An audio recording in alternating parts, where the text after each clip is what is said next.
¿Qué tal? Bienvenidos a este 10º programa de ¿Y ahora qué? Quiere decir que recibimos hoy a nuestra 10ª invitada en esta crónica colectiva que firmamos en los podcasts del debate de hoy.es. Para escuchar esta conversación, las anteriores y las que vendrán, os podéis suscribir a iVoox, Spotify, Apple Podcasts y también estamos en YouTube. José Ignacio Bert, vamos a por el 10º. Pues vamos a por el 10º. Muchas gracias, Pablo. Nos disponemos a abordar un ¿y ahora qué? Francamente homónimo, porque nos acompaña para hacer las preguntas a nuestra invitada Marta García Bruno, profesora de Televisión Informativa, Fuentes de la Información y Periodismo Económico. Ojo a esto del periodismo económico, porque algo hablaremos de él en estos minutos. Marta, haznos como siempre de espía del mundo, no ya millennial, sino Z. Están muy a la última. Utilizan apps que ni siquiera nosotros, que tenemos ya una edad provecta, rebasando la treintena, podemos imaginar. ¿Qué tal, José? Pues a ver, están a la última en las aplicaciones de filtros, en efectos, son infinitas, o sea, yo ahí me pierdo. Son expertos en la conocida aplicación de baile y playback, cuyo nombre no voy a decir y en cuyas garras ya han caído hasta los más mayores, dices de 30 e incluso más. Son muy autodidactas, son capaces de usar 4 o 5 dispositivos a la vez. Yo la verdad es que me volvería loca. Y una cosa muy buena, y es que por lo que me doy cuenta y veo, son bastante conscientes de los riesgos que conlleva el acceso a estas tecnologías. O sea, ya por entrar ya sabes, bueno, pues que estás en sus manos, pero son un poco más conscientes a la hora de subir ciertas fotos, por ejemplo, dar sus datos, no sé. Así lo veo yo. Bueno, pues un pequeño consuelo, por lo menos. Cuesta imaginar el futuro. Bueno, pues de imaginar el futuro sabe mucho nuestra protagonista. Y si no, vean el argumento de su primer ensayo, La generación precaria. Hablaba de los jóvenes que enganchan becas y trabajos temporales. Ojo a la sinopsis. La generación más formada de la historia empieza a sospechar que el porvenir era un timo. Todo era temporal. Exigen acceso a la vivienda y quieren trabajar, no quieren cambiar el mundo, lo que necesitan es que les hagan sitio. Dirá el oyente que ya tiene conocimiento de 1000 libros y artículos sobre esa premisa, pero es que data de 2006, un año antes de las hipotecas, 2 años antes que Lehman Brothers. Eso es saber leer un escenario. Y para eso la tenemos aquí en ¿Y ahora qué? Para que nos lea el que se nos avecina después de la crisis de la COVID-19. La leemos en El Confidencial. La escuchamos en El Mundo Nunca Duerme y El Mundo del Mañana con Alsina, la brújula de la economía. Marta García, ayer, bienvenida. Bien, muchísimas gracias, José Ignacio. La verdad que me hace mucha ilusión que os hayáis acordado de mi primer ensayo. Efectivamente, hace ya, madre mía, 14 años, casi 15, que esto ya estaba cantado, que es el libro que hablaba de la precariedad y de la falta de oportunidades para los jóvenes. Entonces todavía sonaba novedoso, lamentablemente ahora ya no, pero no sé si he contado alguna vez, y creo que este es el mejor sitio para esta pequeña y humilde exclusiva que os quiero dar en ¿Y ahora qué? Es que el título original de La generación precaria, que recuerdo con el cariño enorme que se tiene al primer libro que uno publica, yo tenía 25 años cuando lo saqué, iba a ser ¿Y ahora qué? Yo quería titularlo así, yo quería titularlo ¿Y ahora qué? Y al final, por una serie de cuestiones y de negociaciones con la editorial, que ya, por cierto, dejó de existir, era Espejo de Tinta, también la crisis le afectó a ella. Bueno, pues al final lo llamamos la generación precaria. Era antes de que se hablara prácticamente del mileurismo y en el libro hablo de los nini, que era algo que en España todavía no se utilizaba, y quería ¿Y ahora qué? Me parecía un titular que reflejaba perfectamente la incertidumbre, un título que podía ser prometedor, pero fíjate lo que son las cosas, lo sigue siendo ahora y tal vez ahora más que nunca. Así que a lo mejor tenían razón los editores que hacía falta una etiqueta más concreta, que era lo que me decían. No. Y ahora me doy cuenta que, bueno, La generación precaria era el mejor título que podía tener aquello. ¿Y ahora qué? Es el mejor título que puede tener este programa. Muchas gracias, Marta. Te iba a decir que nosotros nos habíamos planteado llamar al podcast La generación precaria en un primer momento,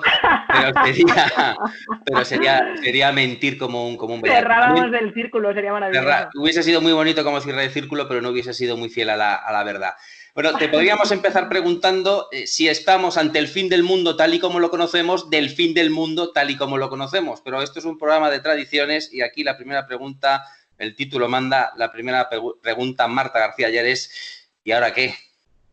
Pues ahora, madre mía, ahora toca reinventarlo todo. Ahora no sé si hubiera sido el momento de sacar el libro titulado El fin del mundo tal y como lo conocemos, pero como ese ya lo saqué, el nuevo no le va nada mal a la respuesta a la pregunta de ¿y ahora qué? Pues ahora lo imprevisible, ahora realmente no tenemos ni idea de lo que viene.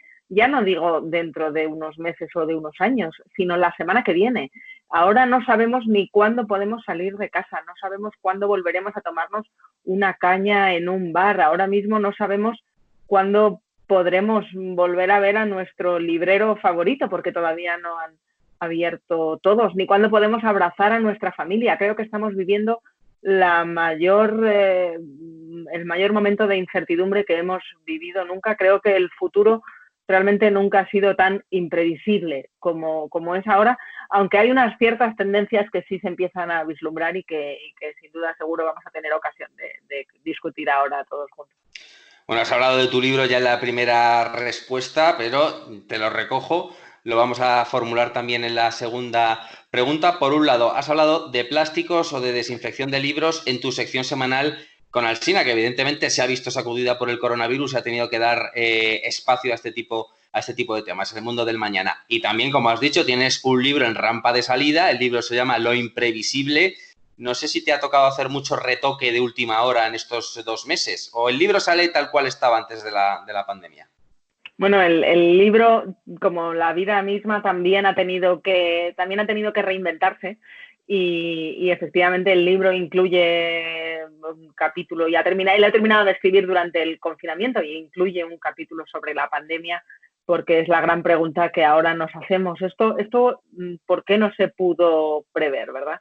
Pero bueno, da para mucho esa reflexión. De alguna manera sí que hubo expertos que lo vieron venir y que lo avisaron. Otra cosa es que no les quisiéramos escuchar, y no vale con echarle, creo, toda la culpa a los políticos, en este caso a las autoridades sanitarias y demás responsables. Creo que ahí también los periodistas, los medios, tenemos que hacer una gran reflexión de por qué tardamos tanto en informar bien de esto, y no era extraño ver informaciones o comentarios en prensa, en televisión, en radio, de profesionales de la información que nos reíamos o se reían de quienes iban corriendo a comprar mascarillas o al supermercado a llenar la despensa, para luego comprobar que 2 semanas más tarde lo estábamos haciendo todos, ¿no? Entonces, creo que aquí tenemos que hacer una profunda reflexión de qué es lo previsible y qué es desde luego lo imprevisible. Como decías en la sección en la que viajamos al futuro todas las semanas, que tenemos en Más de Uno, que tengo con Alsina todos los lunes, hemos cambiado la estructura. Sigue siendo la innovación el eje del espacio que le dedicamos a la tecnología aplicada a la vida diaria y al cómo nos puede hacer la vida más fácil. Normalmente viajábamos en el tiempo, y lo mismo íbamos al año 2040 para descubrir cómo se vive en el futuro, o al año 2052, donde durante un tiempo visitaron mi propia casa de 2052 en un ejercicio de desarrollo de I+D radiofónico sin precedentes. Pero ahora estamos muy centrados en el presente. Ya no viajamos al pasado a conocer a Tesla ni a Edison. Ahora estamos pensando en qué hay que cambiar, qué tecnologías nos pueden ayudar, dónde hay que invertir en la innovación, porque desde luego ya no hace falta viajar en el tiempo para encontrar un mundo desconocido y fascinante. Creo que el que tenemos hoy mismo ya es un mundo desconocido y fascinante. Así que toca reinventarlo, toca aprender mucho y echarle muchísima imaginación, que es de algo de lo que hablo, y aquí te vuelvo a meter la cuña, de lo que hablo mucho en Lo imprevisible, porque el futuro necesita de la imaginación para poderlo imaginar. También las grandes amenazas y las grandes catástrofes necesitan que nos las imaginemos para que nos las podamos creer, y tal vez el problema que hemos tenido con el COVID-19 es que nadie se lo terminaba de creer porque no éramos capaces ni de imaginar que pasara algo así.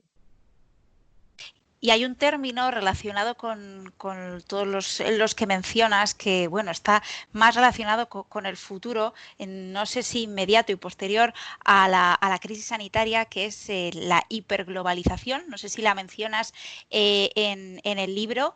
¿Tú crees que ha llegado a su fin, sobre todo a partir de esta crisis? Y por otro lado, no sé qué te parece si el coronavirus puede suponer un punto de inflexión para el buen uso de las aplicaciones tecnológicas, o al fin y al cabo puede ser pues un avance para el mayor acceso a la privacidad de los ciudadanos y la vulneración de sus derechos, pues con la excusa de monitorizar sus movimientos por seguridad. No sé qué camino lleva el futuro en el uso de las tecnologías.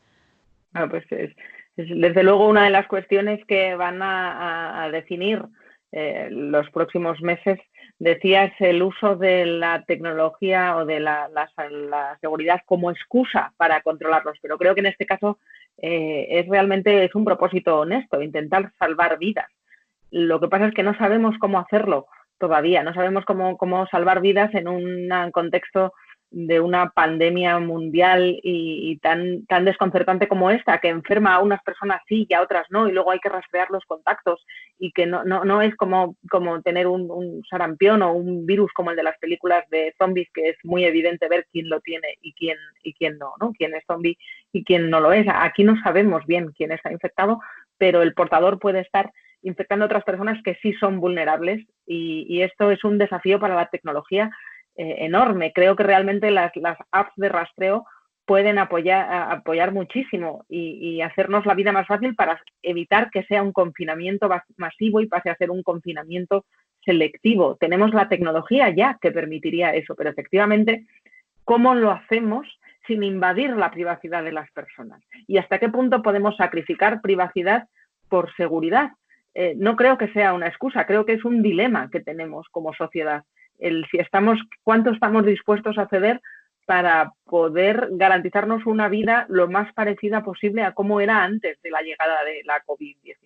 Y no tenemos claro dónde están los límites, pero como no lo tenemos claro en casi nada más de todo lo que nos está pasando, porque esto que estamos viviendo no había sucedido nunca antes, ¿no? Entonces, desde luego ese va a ser el gran debate de la tecnología. Ya hay maneras de hacerlo con los datos totalmente anonimizados y sin que uno sepa que es Pablo, que es José Ignacio o que es Marta quien está detrás de ese teléfono, pero sí saber que si un teléfono X ha estado en contacto con otro, ambos tienen que ir a hacerse una prueba al centro de salud para estar seguros, ellos y su familia. Creo que si se explican bien esas tecnologías, se les perdería el miedo a emplearlas bien. Y para lo que hay que tener más precaución, yo creo, es para las aplicaciones que invaden la privacidad y que estamos utilizando a diario y sin saber cuánto comprometen nuestra privacidad porque queremos jugar al Candy Crush, por ejemplo, ¿no?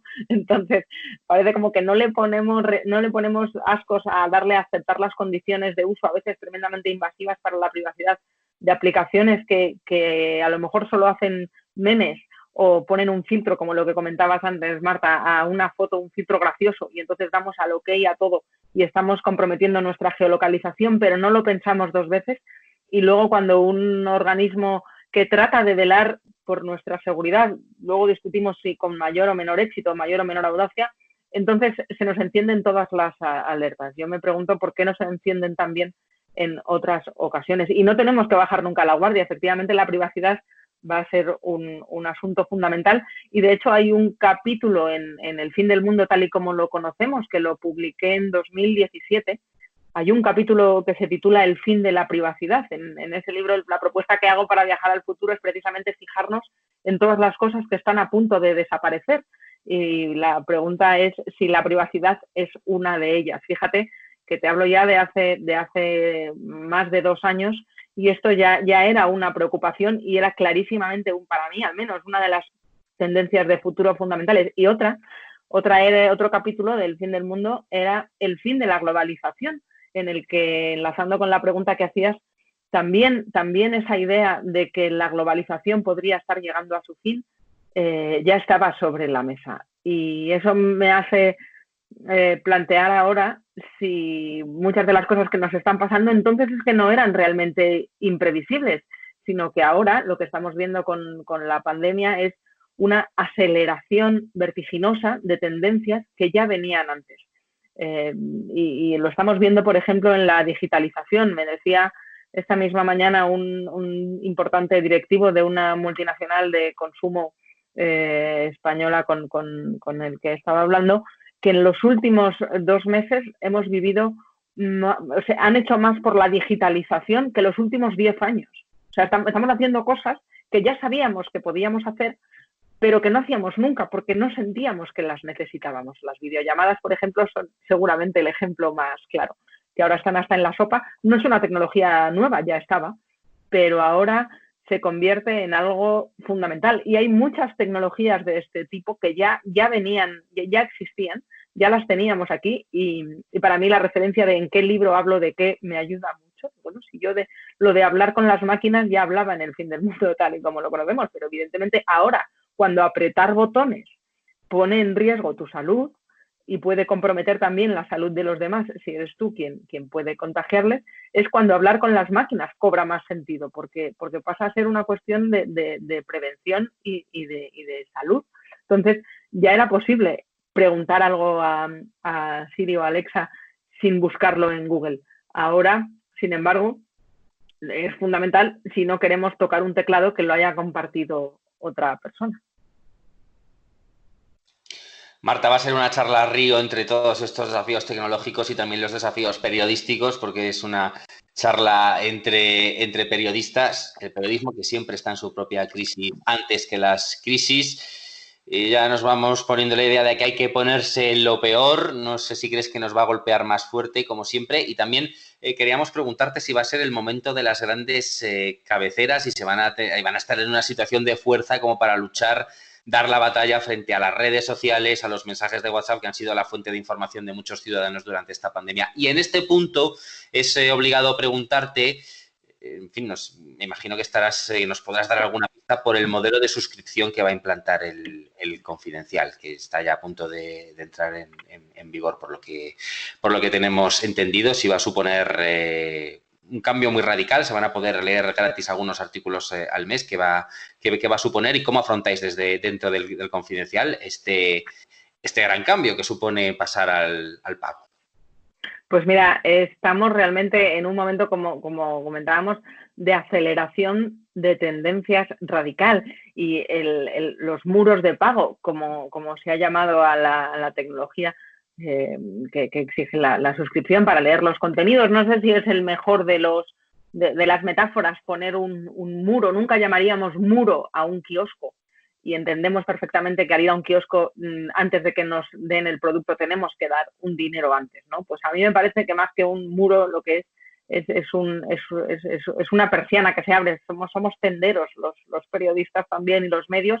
Todas las mañanas levantamos la persiana y ofrecemos el mejor de los géneros que tenemos, como quien vende buenos tomates, ¿no?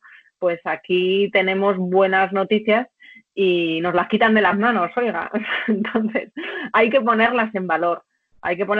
Y lo estamos viendo en todos los países de nuestro entorno que también tienen este modelo ya instaurado. No, en esto de España es la excepción por la gratuidad indiscriminada con la que se devalúa la información periodística en los medios escritos, porque hay otros modelos donde ha sido más sostenible. También son gratuitos las radios y lo son algunas de las televisiones, pero el modelo de la prensa es totalmente diferente, y sobre todo de la prensa online. Desde luego, en el Confidencial ahora mismo estamos tremendamente ilusionados con esta nueva etapa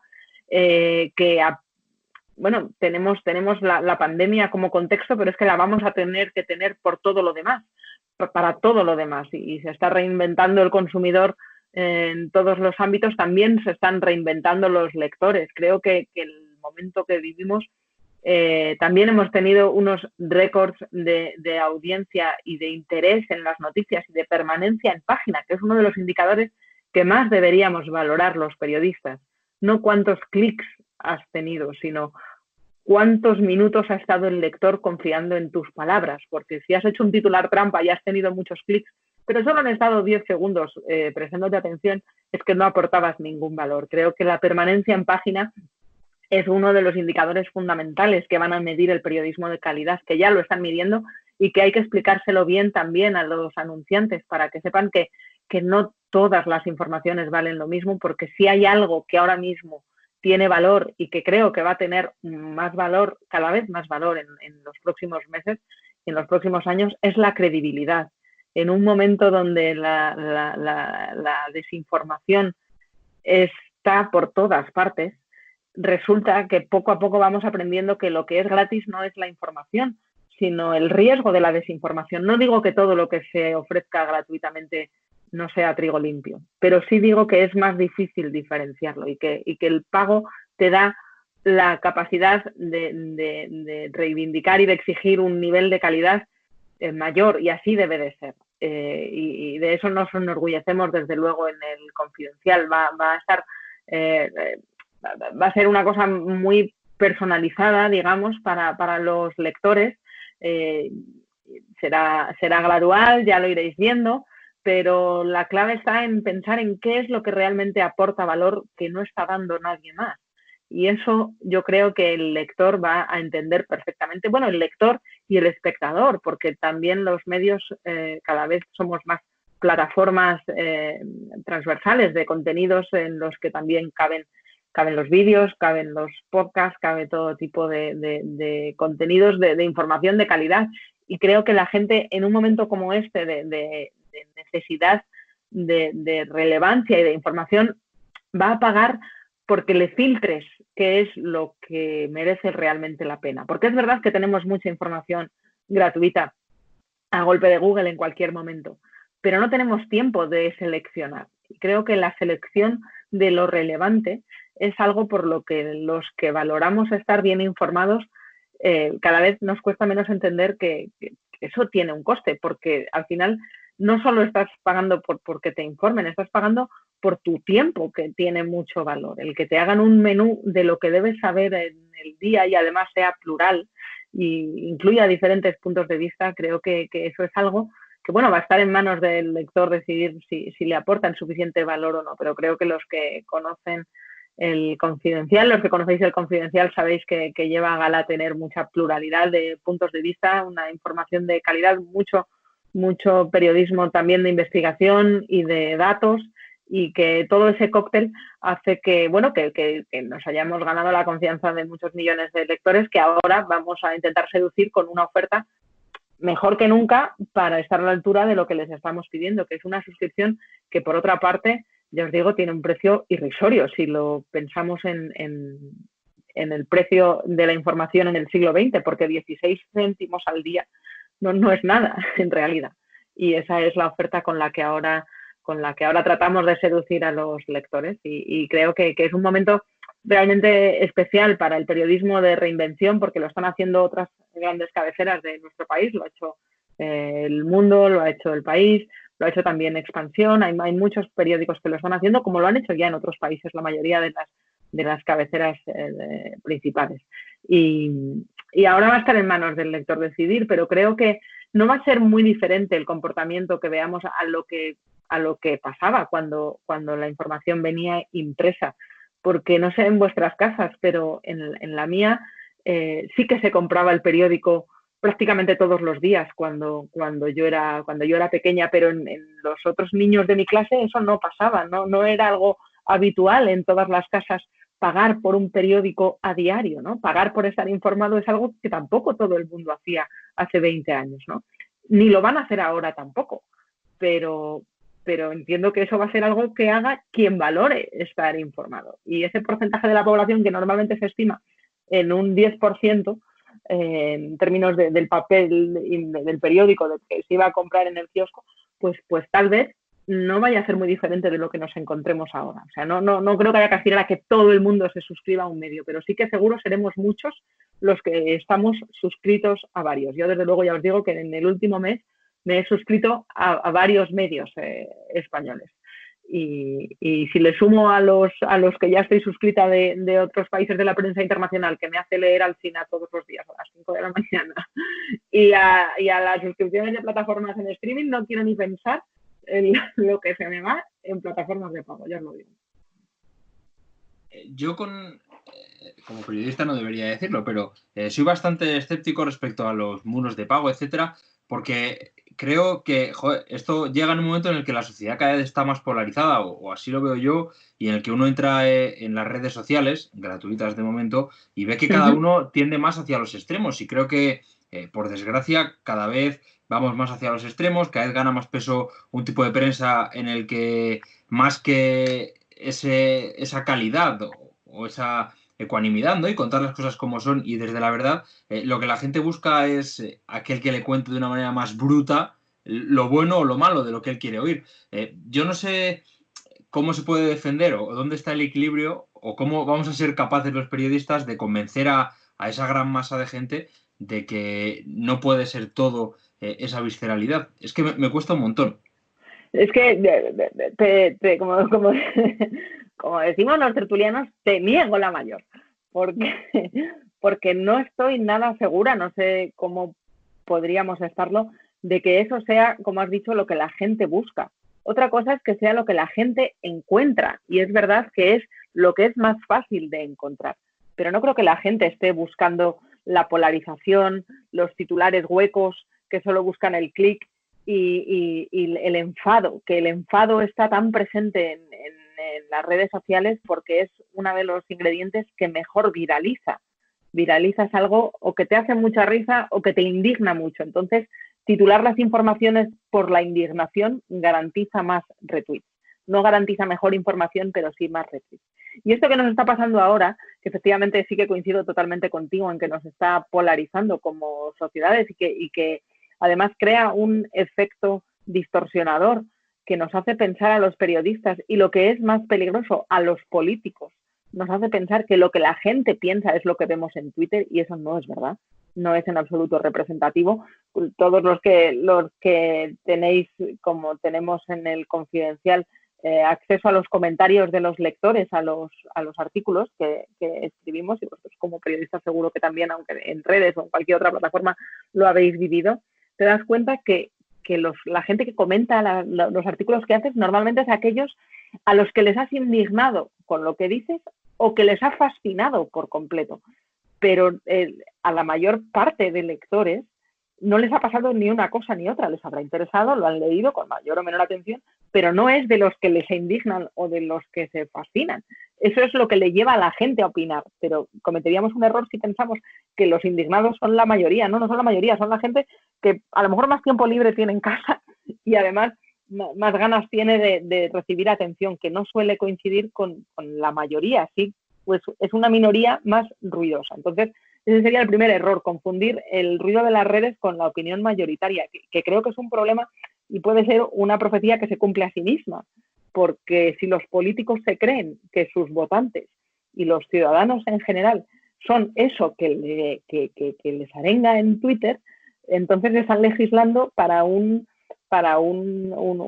reflejo distorsionado como el Callejón del Gato de Valle Inclán, que no tiene que ver con el votante real, y eso a algunos partidos ya les ha pasado no hace mucho. Entonces, no creo que sea lo que la gente busca, sí es lo que la gente encuentra, pero es en los momentos, por ejemplo, en las inundaciones, cuando más valiosa es el agua potable. Y yo quiero ver el periodismo de calidad como ese agua potable en medio de una inundación de desinformación. Creo que revaloriza el producto, y entiendo perfectamente tu escepticismo con si funcionará o no el modelo, porque ya se ha intentado otras veces y es verdad que no siempre ha funcionado, pero creo que ahora tenemos muchísima más cultura digital.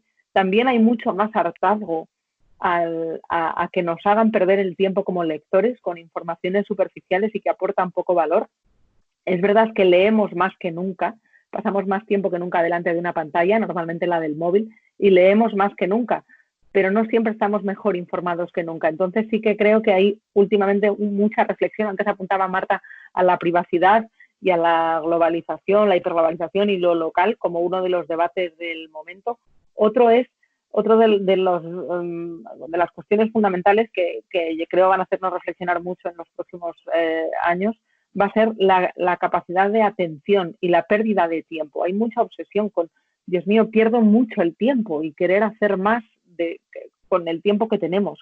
Entonces creo que seleccionar mejor dónde ponemos nuestra atención va a ser algo que una vez que percibamos que nos ahorra tiempo, estaremos percibiendo que nos aporta un valor por el que estamos dispuestos a pagar, pero para que ese modelo funcione, desde luego la información tiene que ser buena y relevante y el precio tiene que ser percibido como justo. Y ya termino con una reflexión que a mí me gusta mucho la historia, la utilizo mucho en los libros, sobre todo al hablar del futuro.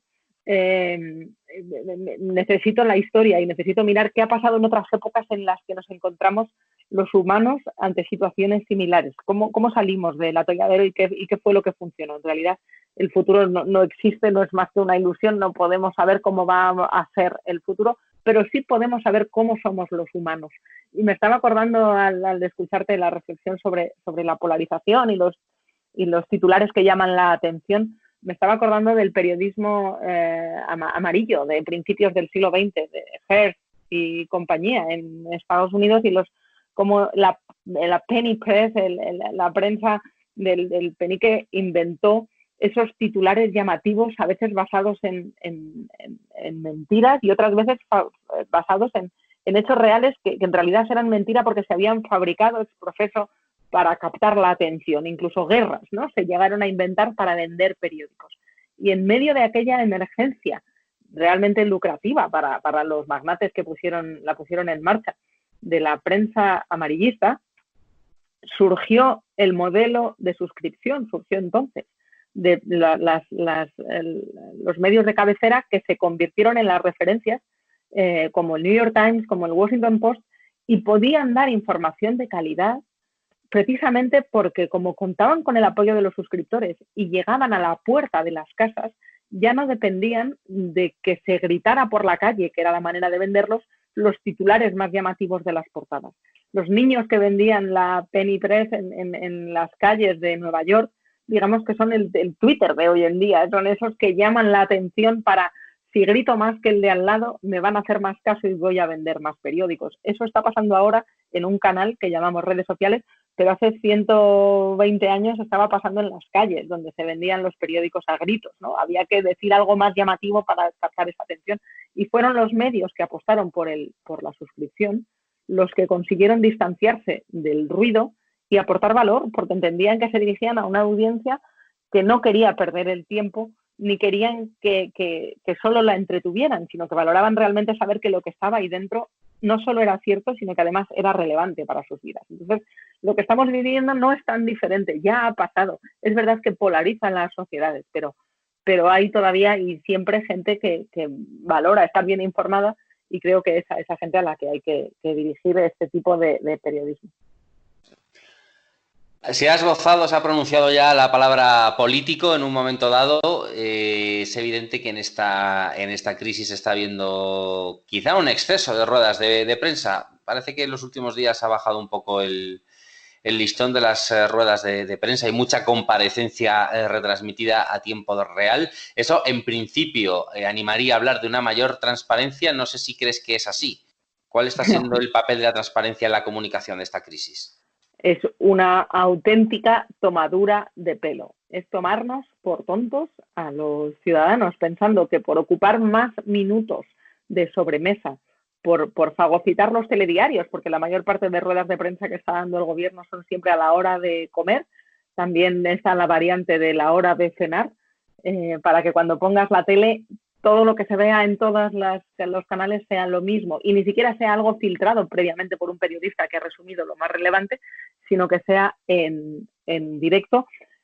Realmente digo, una tomadura de pelo. Podría poner palabras más gruesas, pero creo que con estas me entendéis lo suficientemente bien, porque hablar durante más minutos no equivale a ser más transparente, sí equivale a hacernos perder el tiempo. La transparencia se mide en la relevancia de la información que se comparte, y creo que estamos siendo privados de mucha información relevante, de muchos datos epidemiológicos, datos sanitarios, datos económicos y datos sociales que no se nos están dando y que serían importantes para poder establecer un debate como sociedad, un debate más maduro y aportar ideas que vacíen de titulares huecos, que ya no solo tenemos los periodistas que reflexionar cuál es nuestro papel aquí, sino también los políticos que repiten 4 veces la frase que quieren que se viralice en Twitter, pero que normalmente no suele significar absolutamente nada. Mientras están los expertos en datos que analizan las tendencias, por ejemplo, de la crisis sanitaria, rogando que por favor haya una mayor rapidez y mayor transparencia en los datos en bruto que se comparten, porque si no, no tienen valor, ¿no? Otra cosa es que haya que improvisar mucho, y eso yo lo entiendo perfectamente, y entiendo que ahí sí hay que ser indulgente con los gobernantes, tanto regionales como nacionales, porque no hay una hoja de ruta clara. Yo entiendo que haya que rectificar y que se tomen decisiones que luego la realidad demuestra erróneas y hay que rectificar. Entiendo que se esté improvisando sobre la marcha, pero no se nos está dando la verdadera razón por la que se rectifica. No sabemos si es por cuestiones políticas o por cuestiones sanitarias o por cuestiones económicas, porque nos están mintiendo y manipulando a menudo en los discursos políticos, y eso me apena mucho, porque veo que cuando comparto, por ejemplo, una exclusiva que dio el Confidencial esta misma semana, tremendamente dura del drama que se ha vivido en las residencias de ancianos en toda España, pero especialmente en la Comunidad de Madrid, que era lo que reflejaba la información, por un documento que demostraba, que publicamos, que había habido un hospital madrileño que no había aceptado que se le enviaran ancianos de residencias en el momento del pico de la pandemia, cuando no había capacidad de atenderlos. Es durísimo eso, y no estoy cuestionando las decisiones médicas porque no tengo toda la información, pero ese es el hecho, y ahora como sociedad tenemos que reflexionar qué es lo que hay que hacer para evitar que eso suceda, y también la Fiscalía tiene que intervenir para ver si hay responsabilidades detrás, y me apenaba mucho que ante una situación como esta, la mayor parte de comentarios que veía alrededor de la noticia discutían en torno a si eso era más culpa de Isabel Díaz Ayuso o de Pablo Iglesias. Digo, pero vamos a ver. O sea, obviamente es responsabilidad de ambos, de la comunidad, porque tiene las competencias y la tenía hasta una vez que empezó el estado de alarma, sin haber tomado obviamente las medidas necesarias para prevenir que algo así pasara, cuando ya había indicios de que teníamos una emergencia sanitaria y las residencias no tenían los medios y estaban suplicando muchas de ellas por soluciones, porque no estaban medicalizadas, no podían hacer nada, y era la total y absoluta responsabilidad de las comunidades autónomas. Y obviamente es responsabilidad del vicepresidente del gobierno y del gobierno en general, porque dio una de esas eternas ruedas de prensa diciendo que tomaría el control de algo que se le descontroló por completo. Y si no estaban siendo capaces las comunidades de atender, ¿dónde estaba el gobierno para echarles una mano? ¿Dónde está la asunción de responsabilidades de los responsables públicos? Y me apena que nos preocupe más el color político del político que está detrás, en vez de la asunción de responsabilidades y sobre todo la reflexión, que va a hacer falta mucha reflexión para solucionar esto, porque sabemos que puede haber rebrotes y no sabemos si ya se han puesto las medidas para evitar que se cometan los mismos errores. Creo que esa debería ser la prioridad ahora mismo. Marta, hacías referencia en la respuesta anterior a la dureza de algunas informaciones, y precisamente por ahí han ido algunas de las polémicas periodísticas que se han protagonizado en estas últimas semanas, en estos últimos meses. Por ejemplo, en la portada del Mundo con los ataúdes ha habido muchas acusaciones de que la información ha sido demasiado frívola, de que quizás se haya centrado demasiado en lo que no deja de ser una anécdota al final, que es la situación de confinamiento en la que se ha visto toda la población frente al drama sanitario que estaba teniendo fuera. No sé, tú como periodista, ¿cómo has visto estas polémicas? Bueno, veo que hay algunas polémicas más artificiales que otras. Creo que es una polémica artificial atacar a un periódico por publicar una foto como la de los ataúdes, de los ataúdes de IFEMA, en la que no aparecía el rostro de ninguna víctima, de ningún familiar de ninguna víctima. Era eminentemente informativa, se mire por donde se mire, y creo que el texto que la acompañaba, si no recuerdo mal, era de Rafa Latorre, era impecable en el tratamiento informativo que daba a algo que creo que la sociedad necesita ver, que es que han muerto decenas de miles de personas. Y sin esa información, sin el terrible fallecimiento de decenas de miles de personas, no se entiende nada más de lo que está pasando. No se entiende qué hacemos en casa metidos 70 días, qué hacemos con la economía paralizada, claro, con las escuelas cerradas. No, sin esas decenas de miles de muertos en apenas 2 meses, no se entiende todo lo demás. Entonces creo que es una información absolutamente relevante. Hay otras donde veo más debate. Pero bueno, por terminar con lo de los ataúdes, creo que las críticas se desacreditan solas cuando luego el New York Times publica también una información similar, porque lo que está pasando en España, no lo olvidemos, está pasando en el resto del mundo o en gran parte del mundo occidental, con mayor o menor gravedad. Desde luego Nueva York es uno de los enclaves que más lo están sufriendo. También vimos unas imágenes durísimas en Bérgamo al principio de nuestro confinamiento, seguro que lo recordáis. A mí me parece que es uno de los momentos informativos de la pandemia que más me ha impresionado, sin duda, fueron los camiones, todavía se me pone la piel de gallina al recordarlo, los camiones del ejército que evacuaban los ataúdes de Bérgamo porque el cementerio no daba abasto. Esta misma semana acaban de reabrir ese cementerio donde están pudiendo por fin dar sepultura 2 meses después los familiares, porque si no hubiera ido el ejército, que durante días evacuó los cuerpos, ya no había dónde cremarlos. Creo que esas imágenes son fundamentales para entender la dimensión de la tragedia que vivimos. Y también en las de Bérgamo lo único que vimos fue un vídeo en el que mostraban los camiones, que realmente parecía una ciudad sitiada por el ejército, y lo que estaban haciendo los soldados era ayudar a esa evacuación de los cuerpos, porque no daban abasto. Entonces, esas imágenes ponen en contexto qué nos está pasando, ¿no? Más allá de las anécdotas, de las que también entiendo hay que informar, porque no podemos estar en estado permanente de duelo. Hace falta también descongestionar la mente, y creo que hay informaciones de todo tipo, sociales, incluso humorísticas, que pueden tener su contexto y su momento en un momento tan duro como este, ¿no?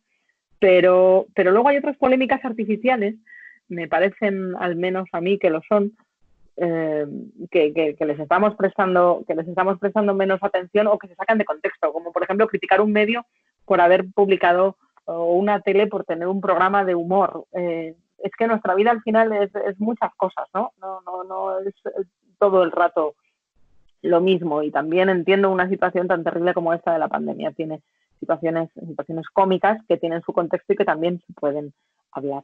Otra cosa es cuando se atenta contra la privacidad de las personas. Hablábamos antes de la privacidad, y creo que a lo mejor publicar el rostro de un fallecido en su lecho de muerte sin el permiso de su familia ni de la propia víctima, sin saber su nombre ni su historia, a lo mejor no ayuda a transmitir la información o el mensaje que se quiere. Y por muy bien intencionada que esté esa información, y a la que me refiero, que seguro recordáis, tenía también un texto que era muy bueno y que trataba de reflejar la dureza de los equipos de urgencias en Valencia, si no recuerdo mal. Creo que a lo mejor esas imágenes de portada sí eran más inoportunas. Había otras maneras de contar esa historia sin ofender a la memoria de los muertos que no han pedido estar ahí. Pero insisto, esto va según puntos de vista, no es un juicio moral en absoluto, porque entiendo el argumento contrario que dice que esa dureza hay que mostrarla también de la cara del muerto, como hacemos en los territorios de conflicto. Es verdad que lo hacemos, pero también ahora nos llegan a la mente las imágenes de los atentados y vemos cómo se publicaban los rostros de los heridos y de los fallecidos en otras décadas, y nos sobrecoge. Sabemos que ahora no lo haríamos así. Es un debate muy interesante. Yo ahí tengo más pudor, cuando no se respeta la privacidad de las personas que no han querido aparecer ahí, ¿no? Ahí tengo mis dudas, aunque entiendo la importancia de no edulcorar una situación tan grave como esta. Creo que hay maneras mejores de contar esa misma dureza sin comprometer la privacidad de nadie.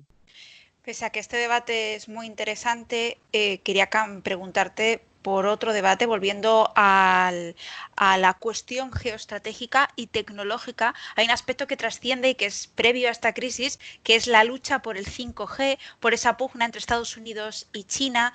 ¿Cómo puede afectar el COVID-19 a esa guerra comercial entre ambas potencias? ¿Quién crees que pierde de las dos? Y al hilo de esto, ¿crees que los medios deberían prestar más atención, si cabe, a este capítulo de nuestra historia, que es también muy importante, creo yo? Desde luego, totalmente de acuerdo, Marta, en que el 5G va a ser fundamental y lo es, no solo en términos tecnológicos, de cómo de rápido nos va el móvil o el coche autónomo cuando lo tengamos entre nosotros, también desde el punto de vista geoestratégico. Pero es que ahora mismo la pandemia lo come todo. Las tensiones comerciales entre Estados Unidos y China, o entre Xi y Trump, que es ahora mismo decir lo mismo, no son nuevas. Efectivamente, lo que sí que es esta aceleración que estamos viendo. Y ahora es verdad que la polémica por el 5G pasa a un segundo plano, o al menos aparente, porque sigue explicando un poco todo lo que nos está pasando, y las peleas también con Reino Unido y Japón está muy metido en esto también. Pero ahora mismo creo que la principal batalla geopolítica que estamos viviendo y que vamos a vivir, más allá de la comercial, es la de la vacuna. Ahí también hay una batalla geopolítica, y lo hemos visto esta misma semana en la OMS, entre los países que están de acuerdo con que una vez que se encuentre el tratamiento anti-COVID o la vacuna anti-COVID, no haya una propiedad intelectual que interfiera con la fabricación de esa futura vacuna, para que esté accesible a todo el mundo, para que llegue a cualquier rincón de África, de Asia, de Europa, de América, a un precio bajo que pueda pagar todos los países. Y hay algunos países que no están de acuerdo y coinciden con los países que tienen industrias farmacéuticas potentes. Y ahí está Estados Unidos, está también Reino Unido, está Suiza, está Japón. Y es tremendamente interesante ver cómo se dividen los países. La Unión Europea, sin embargo, tiene tajantemente la posición que se había acordado en Doha en 2001, que entonces era el SIDA, pero no ha cambiado mucho. Tenemos una situación ahora mismo que pone en jaque la seguridad y la salud del mundo entero, porque si hay un país donde no se contiene, todos los demás podemos contagiarnos. Igual que si hay un barrio en una ciudad donde sigue existiendo la pandemia, el resto de la ciudad tampoco está a salvo, ¿no? Entonces, tenemos que colaborar y colaborar mucho. Y hay algunos países que están anteponiendo la propiedad intelectual con sus mejores intenciones comerciales, seguro, pero también tienen su excusa liberal. Entiendo el razonamiento que dicen es que la innovación se fomenta más si es rentable económicamente, y que luego el tiempo habrá de dar donaciones a los países que las necesiten, pero que lo principal es que sea rentable para que se acelere. Es un razonamiento que también puede convencer en otros ámbitos. En este en concreto no me ha convencido, al menos todavía, porque creo que la situación es suficientemente extraordinaria, y ahí me identifico más con la posición de la Unión Europea.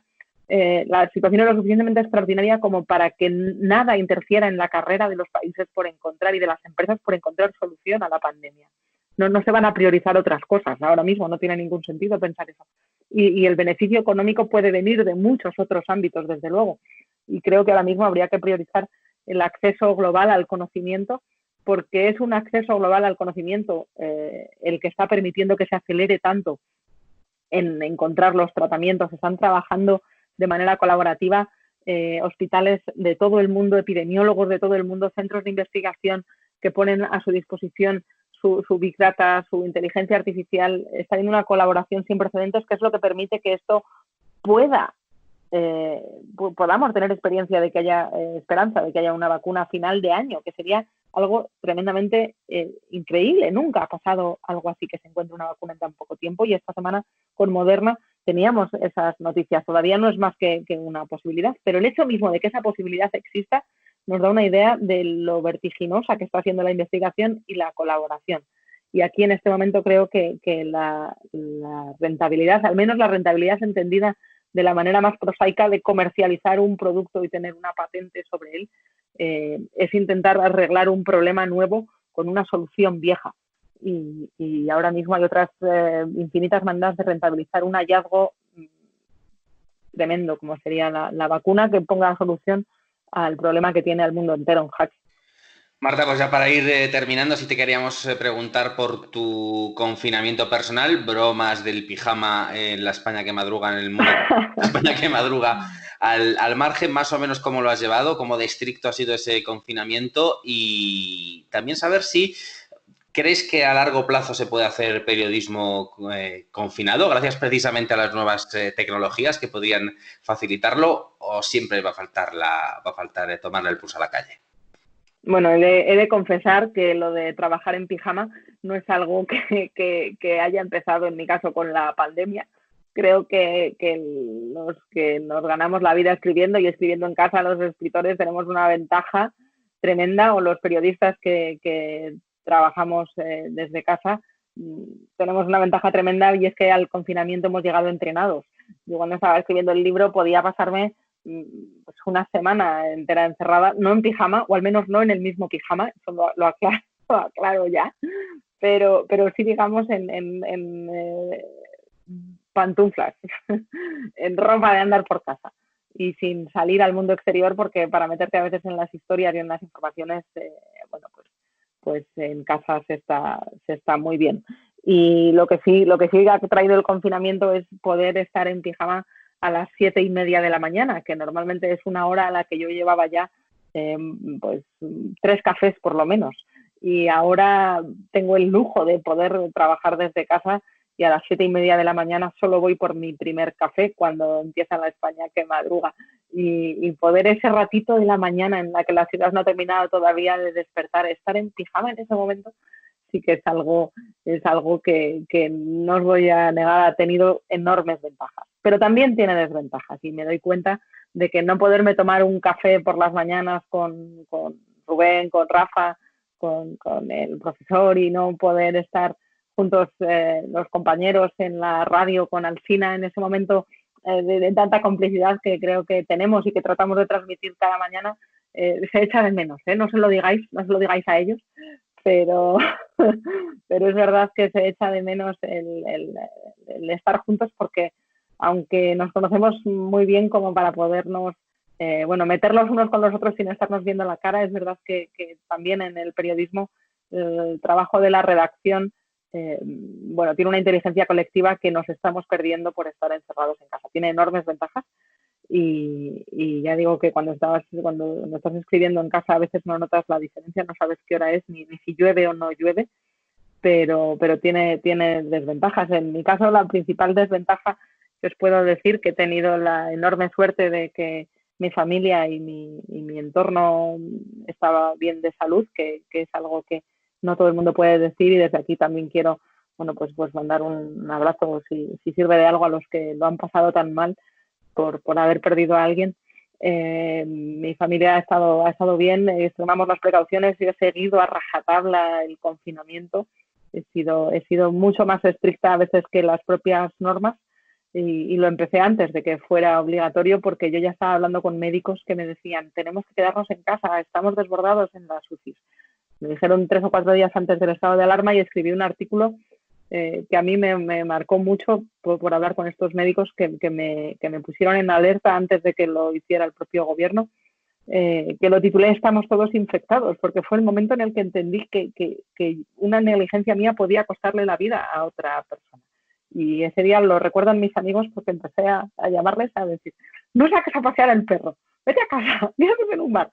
Y nadie entendía nada. Y yo estaba realmente ya metida en la historia, porque a veces hablar con las fuentes oportunas en un momento como este sí que te hace viajar al futuro. Puedes entender lo que está a punto de pasar cuando todavía no está saliendo en la tele, porque nadie todavía se lo termina de creer. Y recuerdo aquellos días de principio de la primera semana y la segunda semana de marzo tremendamente intensos.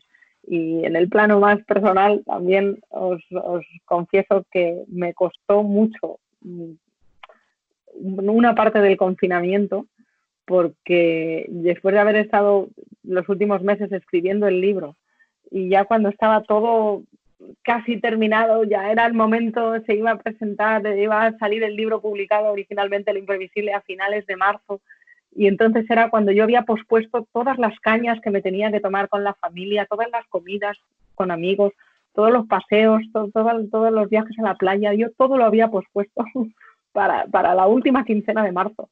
Y entonces aquel darme cuenta de que todo eso que yo había planeado, como le ha pasado a tanta gente, como nos ha pasado a todos, como nos ha pasado a todos en 2020, que teníamos unos planes que hemos tenido que tirar a la basura.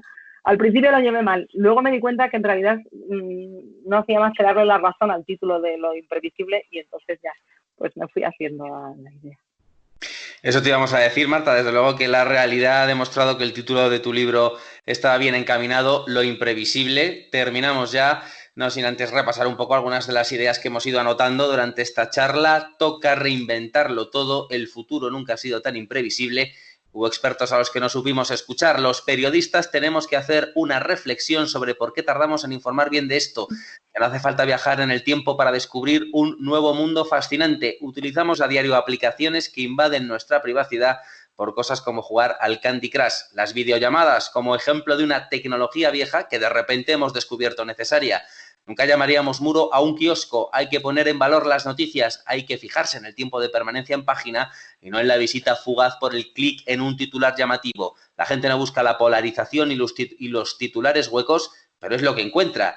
Twitter no es en absoluto representativo, es en las inundaciones cuando más valiosa es el agua potable. Los niños que vendían prensa en Nueva York hace 120 años eran el Twitter de entonces. Pensar que fagocitar los telediarios es dar más información es tomarnos por tontos. Se nos priva de mucha información relevante.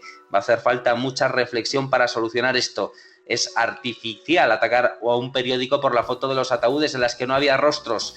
La posibilidad de que una vacuna exista nos da una idea de lo vertiginoso que está siendo todo esto. Sin duda, nos encontramos ante una realidad imprevisible. Muchas gracias, Marta García Aller. Bueno, muchísimas gracias a vosotros. Ha sido un placer conversar en ¿Y ahora qué?